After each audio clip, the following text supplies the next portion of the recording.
Simon had enjoyed a busy morning on the telephone. He looked down at the to-do list on his Palm Pilot. Letter to St. Mark's, tick. John, tick. Floyd, tick.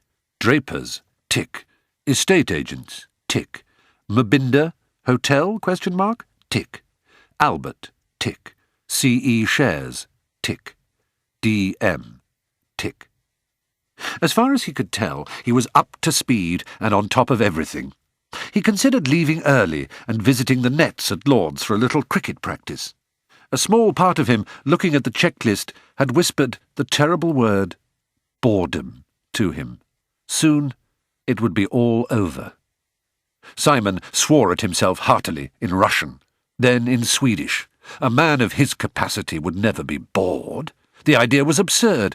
He could be anything he wanted to be. Writer, inventor, translator, statesman, broadcaster, philanthropist, collector, playboy. If he was never bored in a small room in a hospital on a remote island in the Kattegat, how could he imagine being bored when the whole world was his playground? His desk phone rang, and he pressed the monitor button. I'm so sorry, Simon. I know you said no calls. There's a woman here. She says you'll definitely want to see her. I wouldn't pay any attention, only it's Albert's mother. I wasn't sure if maybe— One moment. He pressed the monitor button again. His plans were so complete, so absolute, so thoroughly thought through. He had not expected this visit, but naturally he had considered it. He was ready. Very well, Lily. Show her in. Simon rose from his desk and moved round to the sitting area.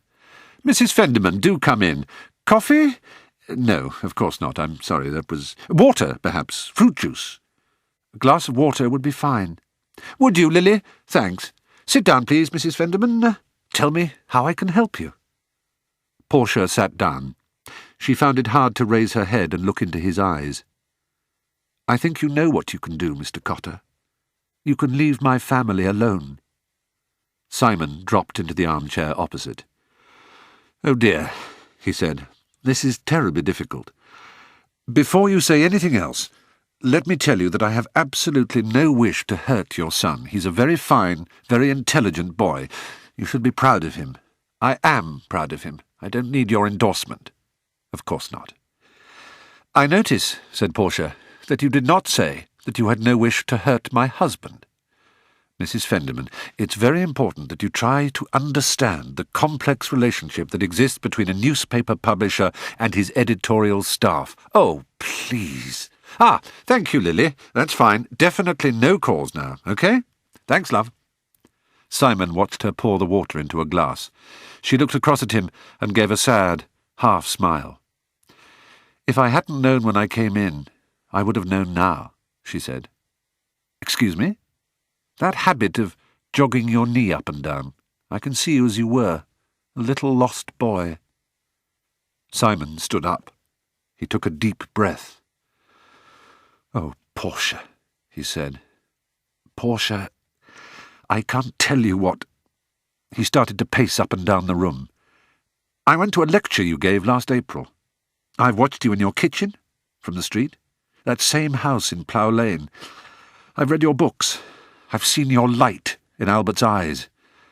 But to have you here, it's very— There is no light in Albert's eyes. Not any more.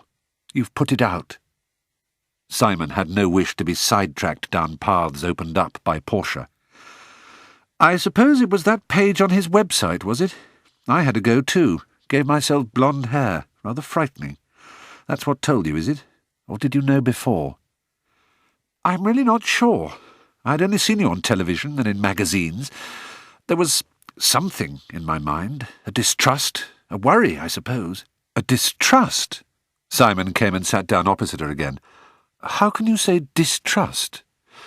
An uncomfortable feeling. It should have been distrust. Please, Ned, I don't want to talk to you about anything but my family. My son. He should have been my son. But he isn't. Half of him is Gordon, half of him is me. None of him is you. I know. I thought, it crossed my mind, maybe you had lied about his age. Maybe he was actually 2 years older. Maybe he was conceived— There go those knees again. Simon stood up. "But I realise that he is Gordon's. What you have to understand," he started pacing again, "is what happened to me, what they did to me. Ashley, Gordon and Rufus. I know what they did to you." "You know? How could you possibly know? There isn't the slightest possibility that you could know." "Gordon told me.